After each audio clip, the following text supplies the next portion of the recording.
Welcome to Brainfluence. I'm Roger Dooley. Today's guest joins us from Sydney, Australia, the other side of the planet from Austin. Michael McQueen is a keynote speaker and the author of 9 books. He's been named Australia's Keynote Speaker of the Year and has been inducted into the Professional Speakers Hall of Fame. From Fortune 500 brands to government agencies and not-for-profits, Michael helps clients navigate disruption and stay one step ahead of change. Michael's new book is Mindstuck, Mastering the Art of Changing Minds. Welcome to the show, Michael. Thank you so much. Lovely to spend some time speaking. Yeah, Michael, you open with a story for the book that unexpectedly resonated with me. I was in a convenience store literally a week ago, and I wanted to buy a bottle of water, drinking water, not a giant one, just the sort of personal-sized drinking water. And I find one that appears to be about the right size, not really paying too much attention. I grab it off the shelf and I look at it and it says recycled water. And my immediate reaction was, well, maybe I will put that back on the shelf and grab another one, which I did, even though the rational part of my mind was saying, well, I'm sure it's perfectly fine. It's on the shelf there. But there was that hesitation that said, okay, I'm not even going to think about this. I'm going to pick one that doesn't say recycled on it, just says spring water or something. And you begin the book with a story about that. Explain. Yeah, so looking at this whole theme, because this has become a theme in lots of parts of the world where water scarcity is like it's a real deal. And so there are obviously different cities and government agencies trying to find ways around that. And something that's been pretty reliable scientifically for a lot of years is the recycling of wastewater into purified drinking water. And we've seen lots of parts of the world that have done this for a long time. But in the last few years, a few key areas there in the States, and they've made for really good case studies, have had huge resistance to it. So San Diego probably is top of the list. So San Diego, when the government tried to push through a change to make some of their drinking water recycled water, massive pushback. Now, the interesting irony in that, of course, is that for years, they'd piped water from the Colorado River where, it was essentially recycled drinking water, because anytime anyone lives on an inland river system, that you are drinking recycled drinking water generally, because, in fact, the saying in the industry is that every drop of water goes through 7 sets of kidneys from when it falls as rain to when it gets evaporated, re-evaporated. So, like, this happens anyway as part of the natural cycle. But the moment you tell people you're doing it scientifically, they arced up. There was this huge resistance to it. And so one of the case studies I look at in the start of the book is how San Diego changed that. How do they address that sense of irrational disgust and actually get people to the point where everyone was actually like, this is a great thing and we're all for it. We see why it's a good idea now. And it's one of those great examples of changing people's very fixed and rigid views about an issue by addressing often the irrational parts of their brain, the things that made them not want to change, even though the change made perfect logical sense. So your experience is pretty standard. And so a lot of the book looks at how do you address that and hopefully get people to change their minds. Right. Maybe not branded as recycled water to begin with would be one way. But no, actually, this is an irrational thing, Michael, but I think it's human nature. There's other research that showed that simply putting a disgusting product in a shopping cart, such as kitty litter or hygiene products or something, next to cookies, made the cookies taste worse. I mean, their perception that the cookies were not as good as ones that hadn't been placed next to that. And it even made a difference in this experiment whether the container was opaque or transparent. Transparent, presumably letting the cooties through from the other thing more effectively. And it's obviously not rational at all. Everything's all sealed up there. There's nothing that's going to transmit from one product to the next, but still that changes people's behavior. And so explain, how do you change that behavior? How did they change that perception of recycled water? Well, the first thing to realize is which part of people's minds are they using to arrive at these judgments. And that's one of the key things in the book is I look at this notion, and we often say that I'm of two minds about a decision or an idea. And when you actually unpack that, there's something fundamentally true about it. And it's not just that you're of two minds and that you're indecisive. You're actually of two minds in that we operate with two very different minds at any given moment. And so when you're trying to change someone's mind, as they did in San Diego with the recycled water, the key question is, which mind are you trying to change? And so if you look at the two different minds and how they function, the inquiring mind is the frontal lobe, logical, linear, rational part of our brain that we'd love to think we use to make decisions and arrive at judgments and the rest of it. The truth is we only use that for about 5 to 10% of all of our decisions and judgments. The other 95% of our opinions and judgments are formed in our instinctive mind. And the instinctive mind is more related to the limbic system. It is emotion driven. It is narrative driven. It looks for patterns. Pattern formation is really key, but it's also part of that fight and flight mechanism. And so the moment you perceive anything to be a threat, your instinctive mind instantly jumps to conclusions. It's very reactive and impulsive. And so if you're trying to change someone's impulsive mind or their instinctive mind, you need to actually start with what are the things that are making it arrive at the conclusions that it is. And so in the case of recycled water, one of the key things was actually to change the language. So instead of talking about recycled water, it became purified drinking water. And so these are just even the slightest things you could do. They also changed the sort of metaphors around water. For instance, they produced a beer that was produced using recycled or purified drinking water. So they made it a product that seemed fun and interesting, and they also really dialed up the science of it so you could go and have experiences, experience centers where scientists dressed in white lab coats that have made it very clear that this was all a very clean process. And this was ways of unconsciously and often emotionally addressing what was causing that reaction of disgust. So that whole notion of understanding which mind you're trying to impact, that's really the core of the issue. Most of us, the mistake we make is we're trying to change people's minds by appealing to the wrong mind. So we give them the logic and the evidence and all the reasonable ideas what they should adopt a perspective, not realizing that's essentially appealing to the wrong mind. And I would guess that plays into things like politics as well, where lately it seems there's been a tremendous polarization in the United States and other countries. I don't know how polarized Australia has become, but where it's simply very difficult when people have a belief of some kind, even if that particular belief isn't rational, isn't backed up by facts or evidence, trying to persuade them with facts or evidence is impossible. So what do you do then? I think the first thing is, and to your very point, we're seeing in so many countries now, there is that sense of tribalism and polarization that has become, sadly, it's become the norm. And so we're seeing at the moment, in fact, there's a significant vote happening in 4 days' time here in Australia. And the level of toxicity has been extraordinary, like just the us versus them, left versus right, the culture wars are well and truly happening here. So like we're seeing that happen in so many countries right now. And I think the challenging thing is to realize that what's going on in your instinctive mind when you're arriving at judgments and processing information is that because your instinctive mind is driven by the fight and flight mechanisms, and they're really good at keeping us safe from physical threats. The challenge is it responds to a psychological threat the same way it responds to a physical threat. And so the moment you present ideas or evidence that can be perceived as threatening or confronting or unfamiliar, the instinctive mind, the impulsive reaction is not to open up, but to double down and to dig your heels in and to fight back, even if, and I think we've all experienced this, even if like deep down you're like, I think there's something to it. I think you might be onto something. I think you might be right. But it's almost, I can't bring myself to accept that, because in order to do so, I've got to give up something of myself and my tribe and what I've always believed to be true. And so, looking at what happens in people's minds when they have that reaction is actually part of the starting point, to realize that if you want to change people's minds, the first thing you've got to do is allow them to feel safe in the process of change. That asking them to change isn't going to require them to have to admit they're an idiot or they're a fool. And so often I think we do that. We enter arguments and debates with the idea that, if we really peel it back, our goal is that they would go, oh my goodness, you are right. I had never considered it. You are spot on. I've changed my view. And how rarely does that actually happen? And the reason that so rarely happens is because change is a process. And also you've got to give people dignity, agency, autonomy to be in charge of that change process themselves. The moment there's even the remote sense that you're forcing them, or that they feel coerced or bullied or shamed, or that they're losing power, they will double down, even if deep down they know they really should consider what it is you're saying. I think that's the key thing in the book, is that the truth is our instinctive minds would rather feel right than be right.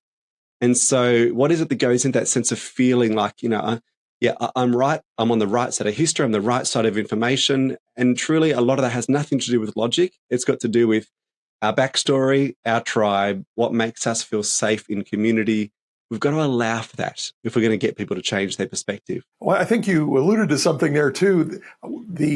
Some call it the backfire effect, but when you present facts even in a neutral way, not implying that the other person is stupid or that you're going to prove that they're a jerk or an idiot, but simply giving people contrary information can have the opposite effect of hardening the original belief, which is very counterintuitive, but there's plenty of research on that. Correct. Yeah, and I think so.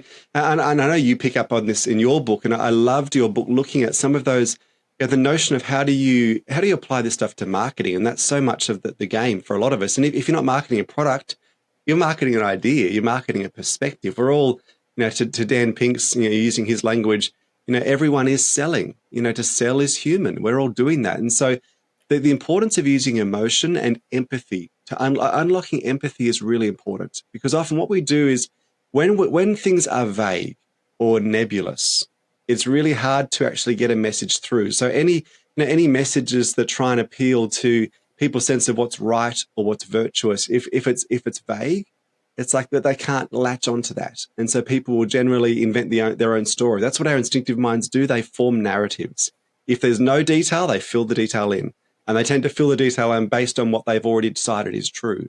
And so if you want to get through to someone, often one of the ways to speak to that instinctive mind isn't to use logic and evidence, but to make them feel your message, to give them that sense of empathy, not for an issue, but for an individual. And of course, what we've seen over the years is that empathy doesn't scale. Don't tell the macro story, tell the micro story, the one person, their experience through their eyes, from their perspective. And ideally, you want to get that person to feel what that other individual's experience is like. That's often when people can start to consider different ideas or perspectives rather than approaching with logic. How do you make them feel it? And ideally, also, you want to frame a message or an idea in terms of something they've already decided is true.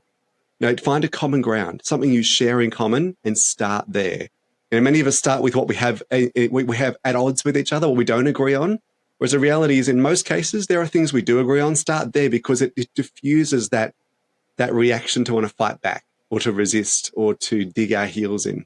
Yeah, so, I guess an example of that might be, Michael, if you were having a political argument with somebody where one person wants to cut massive government subsidies for individuals and whatnot, and you could probably both start from the standpoint that, well, we can agree that the government spends too much money, because probably 100% of the people in the country believe that, but then sort of drill down from there. Would that be what you're talking about? It would be, yeah. And so some of the work I found most interesting in this regard is Jonathan Haidt's work on the notion of implicit motivation. So what is it that actually motivates different people based on their ideology? And so he looks at, for instance, for someone who is a left-leaning individual, things like fairness actually really matter. So if you frame a message in terms of whether something is fair or not, whether it provides greater equity or not, that's going to be more likely to resonate.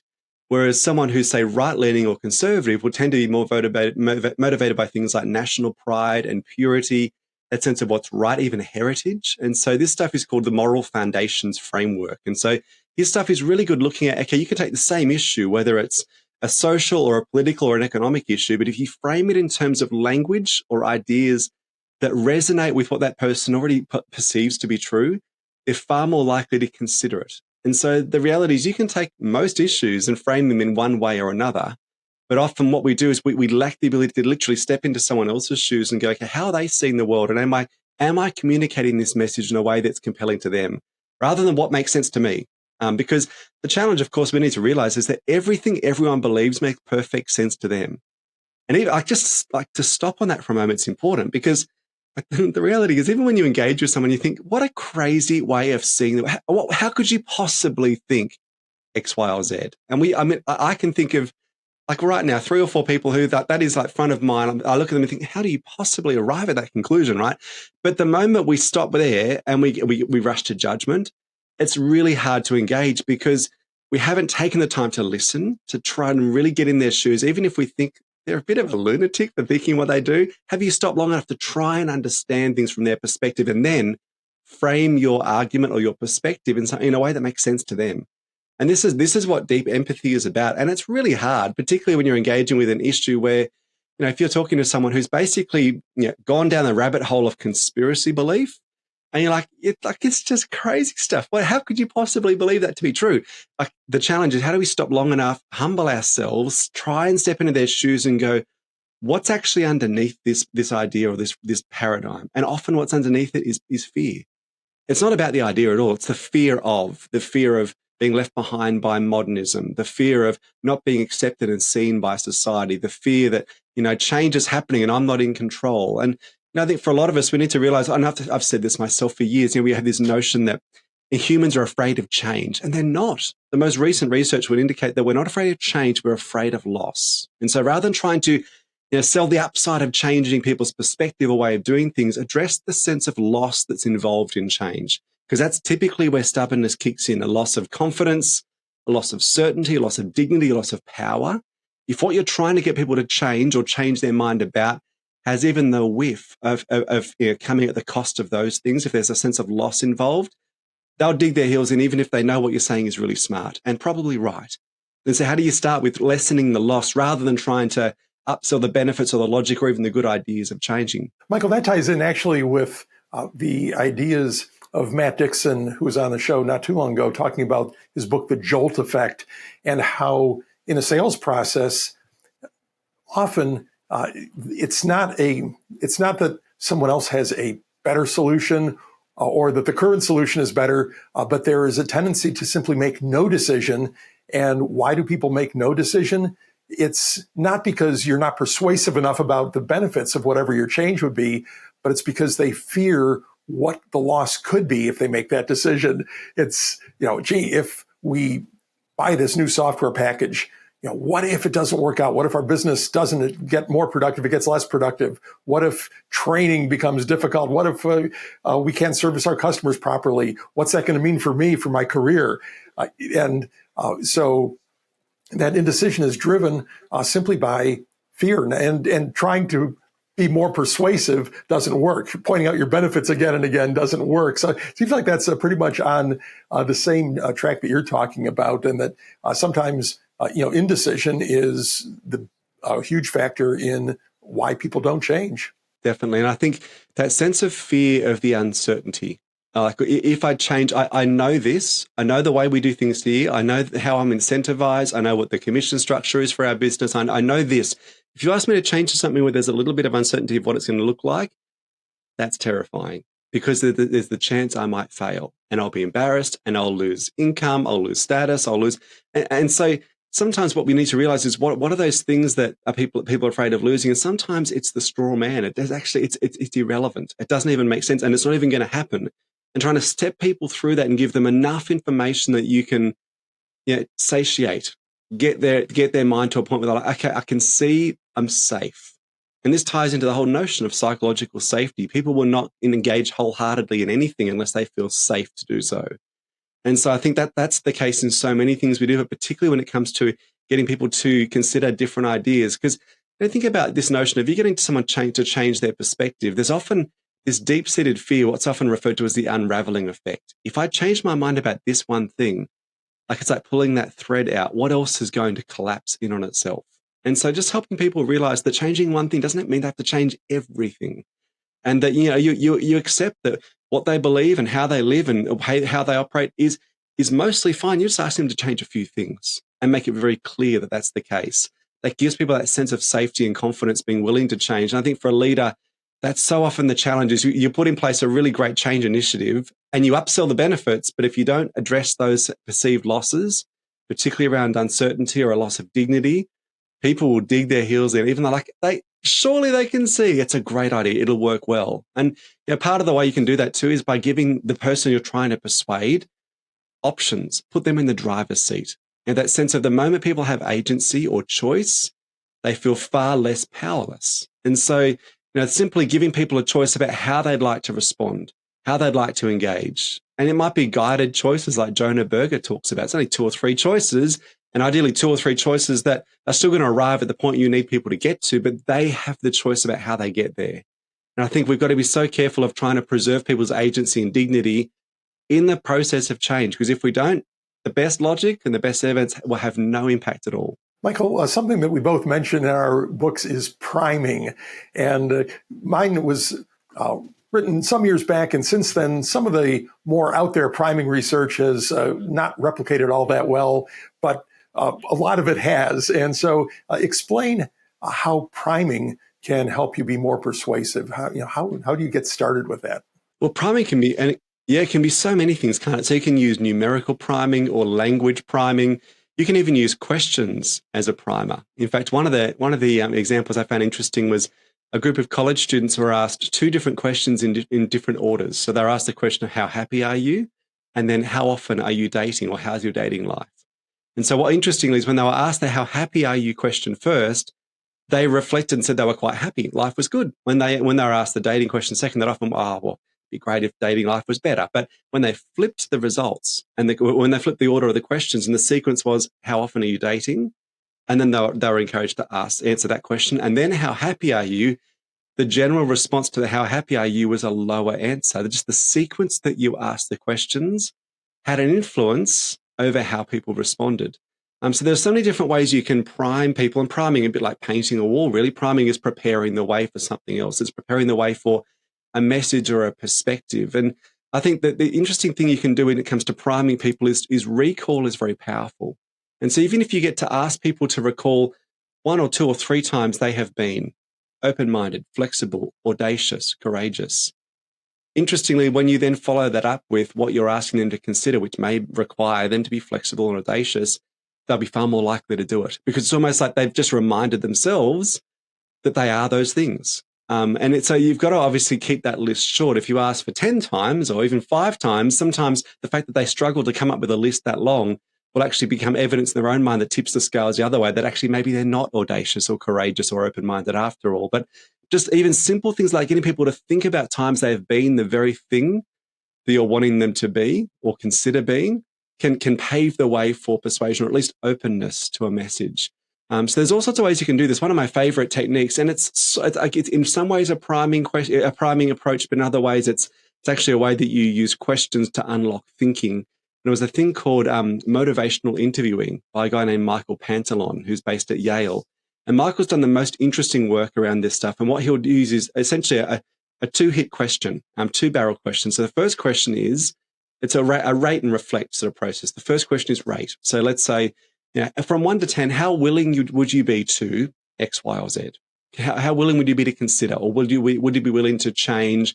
Whatever it is, so you ask them to consider from 1 to 10, how likely they would be or how willing they would be.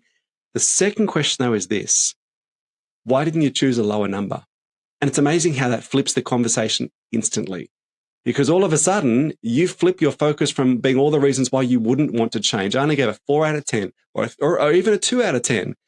But then the question becomes, why didn't you choose a lower number? Well, I gave a 2 or a 4. So there are some reasons I might consider changing. And if you start there, and then you have the conversation about what part of you actually does see that there's value in considering this or changing or adopting a new approach. And then you start to work, because that becomes the common ground. So these are all just different ways to ask questions or approach conversations using tools to just open people up. I mean, you can't be manipulative in them. You don't want to use them in a way that backs people into a corner. Otherwise, the end result is the backfire effect kicks in. They'll dig their heels in the moment they feel there's a play here. But it's got to be just a genuine, open, organic way of having a conversation that allows people to be as open-minded as possible so they can think as clearly as possible. I love that two-question approach. To me, seems like a fantastic way to let the other person sort of make some of your arguments for you. Why I don't want to change, but there are some reasons why I might want to change or I need to change. Yeah. That's really, I think, a key takeaway from all this. And another thing I wasn't familiar with, you have in the book a sort of, I guess, a hierarchy of disagreement. Can you explain that just a little bit? Yeah, so it actually comes from where Y Combinator, the founder of Y Combinator, Paul Graham, talked about this idea of, do we actually engage with conversations to disagree, or are we merely being disagreeable? And so he talks about the different levels of disagreeing with people. The highest level in the hierarchy is engaging. We're actually engaging with the issues and the ideas faithfully. But some of the other levels in that 5-level hierarchy are things like characterization, misrepresentation, just contradicting someone, just essentially saying, well, you would say that because, you're a Labor Party person or you're a Republican. And so you label the person rather than actually engaging with their issues, because it's just easier to put them in a box. Or perhaps you say, as a mother or a father of 2, I am, blah, blah, blah. And so you're not actually engaging with the issue, you're hiding behind labels. you're boxing people in. And there's also that sense that you can really easily argue at a tangent. So they'll present an issue and you present like maybe a portion of that issue in your argument response, and you end up arguing about very different things. And so it becomes a battle rather than a constructive exercise. And so the idea in all of this is, how do we make sure we don't, those lower levels of argument, which typically are being pretty objectionable and disagreeable, what we often see our political leaders doing, because it's about point scoring. In the moment, it might seem like you've won the upper hand, but actually no one's mind was changed. And I think we've got to be so careful that when we enter debates or discussions, firstly, are we entering to win or to arrive at truth? And that's the first question we've got to ask. Because if you're going into that discussion to win at all costs, very rarely will things end well. I mean, when, in any relationship, when one person wins, the relationship loses. And so, like we've got to go in with that genuine sense of openness and being willing to even change our own minds in that process. But also, are we engaging faithfully and honestly with the issue at hand, or are we, to use the old term, playing the man versus the ball? And so I think it's a really good way of just, for all of us, making sure we stay humble enough to be open-minded and just engaging fairly in conversations rather than going into that point-scoring mode. Although, I guess it seems like there are some people, Michael, prominent politicians who don't follow any of this advice and still manage to persuade a large number of people. I think Donald Trump comes to mind as somebody who does not generally have an open mind. He dismisses the opinions of anybody who disagrees with him as foolish or worse. And you mentioned vulnerability in the book as one key to being persuasive, is showing vulnerability. And it seems that Trump has made really a career out of not showing vulnerability, never admitting to an error, even an obvious one, and never apologizing, even where an apology would be appropriate. And in fact, I've certainly seen many leaders apologize where the fault might not have been completely theirs, but I think it puts the other person at ease, or the other side at ease by them accepting part of the blame. Abraham Lincoln, perhaps the greatest U.S. president, was brilliant about that. One of his underlings would do something bad, and he would take the blame for it, which I think is one reason why he ended up being so successful.